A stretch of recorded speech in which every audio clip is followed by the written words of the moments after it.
Hello everyone, welcome back to the channel. This is one of our midweek videos.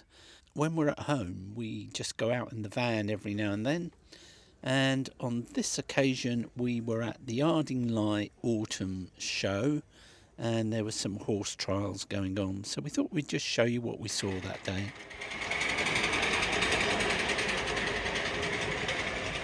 So this is what it was like back in the day when we had steam power and all that soot was being belched out. Coal is much cleaner these days. My dad used to be the fuel manager for the co-op many years ago.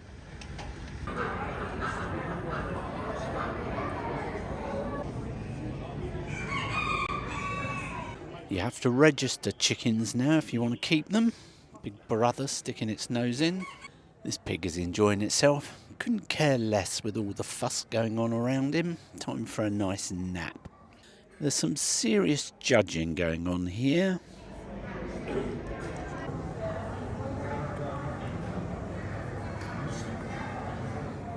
It's surprising how easy it is for them to sleep with all this racket going on. One that kept on coming over and sniffing you was like this. I think Charlie Brown has thoughts on taking this one home with us. More prize winners here in the horticultural section. A calamity has occurred. The hawk being displayed has decided to take a rest on the roof, and the handler is desperately trying to get him back. He's coaxed him down. Okay, ready? Ho!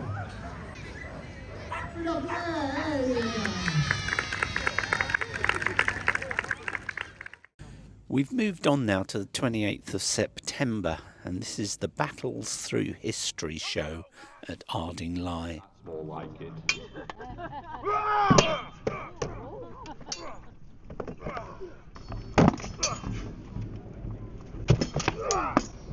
Get that shield all together.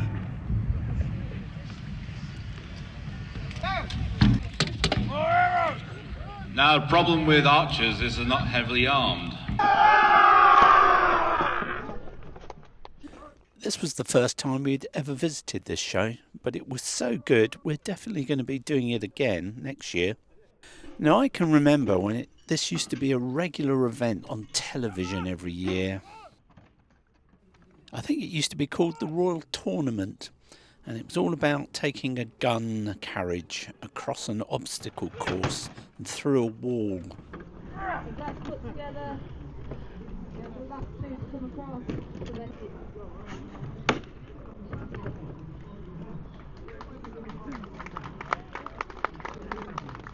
Nope, we're not getting donuts, we're just getting a hot drink.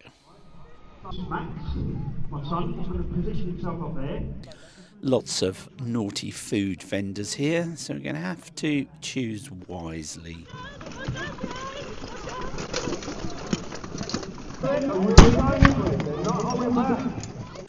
I got my first go on a virtual reality flight simulator here, which was being operated by the Air Cadets. In the animal shed, all sorts of memorabilia was on sale. I used to have James Bond's Aston Martin. Look how much it's worth now, £265. Simple toys back then, back when the imagination did all the hard work. Open your pans and bend your cock to half cock. Turn your shower to six, short to one handful. Give fire! They tell you to open your mouths before they fire these guns, all part of health and safety, I guess. The sound of cans. Continue to push. And as you...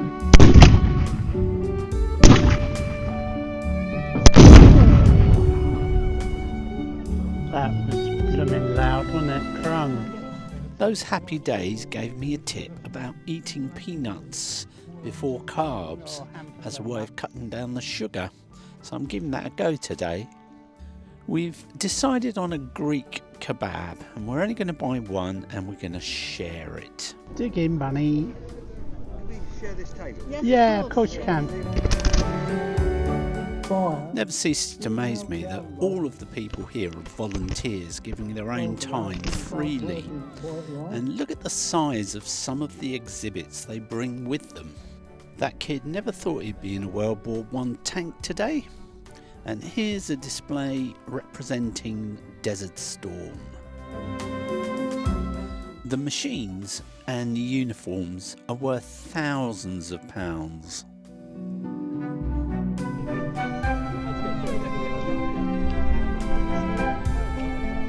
The exhibitors are so friendly and always happy to pose for you.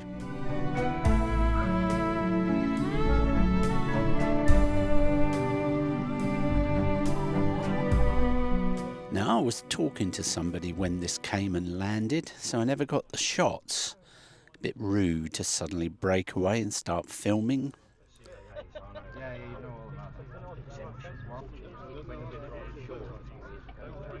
Hopefully, with a bit of luck, I'll get it taking off. How long ago? 71. 71 years old. Yeah.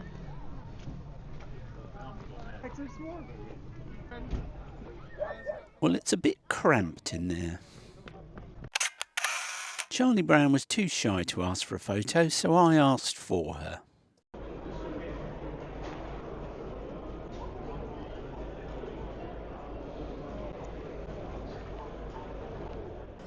I've played war games on the PC, etc., but I've never had a go at these tabletop games, and they do look rather fun. And it was great to see the little kids having a go.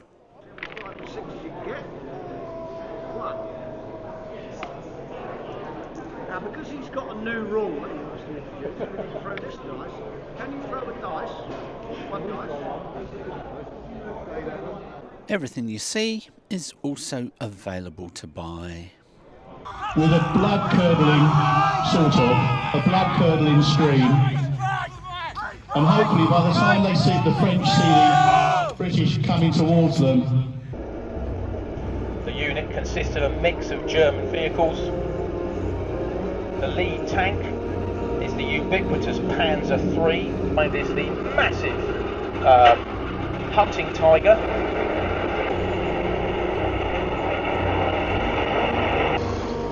Your task will not be an easy one. Your enemy is well trained, well equipped and battle hardened. He will fight savage. But this is the year Some described as funnies, some operated by Navy units and some by regular units with unusual use. On the beaches, the flail could be dropped into the sand and it would explode any mines that were hidden 6 to 12 inches below the surface. These were swimming tanks. The big white bags were canvas. They were erected via compressed air. The grey one you can see coming around onto the display area. This is, believe it or not, a Sherman. This was heavily modified, an amphibious bulldozer. So it's got push bars on the front.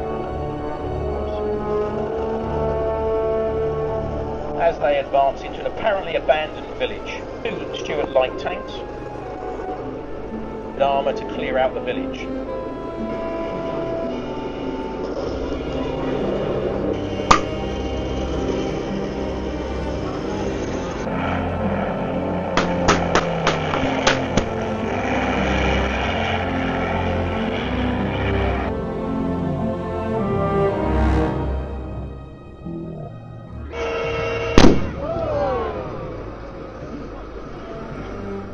At the end of the show, when things have quietened down a little bit, all the vehicles do a parade around the showground.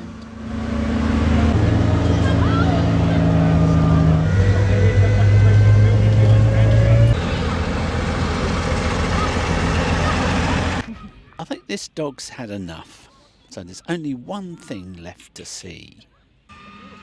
One crew member has to wait outside, ready with a fire extinguisher, just in case of problems.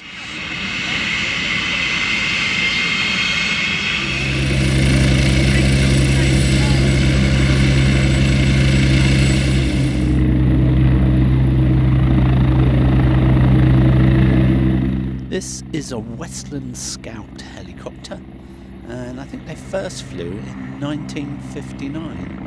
It was a scout pilot who won the Distinguished Flying Cross during the Falklands War for flying under enemy fire to rescue a severely injured soldier.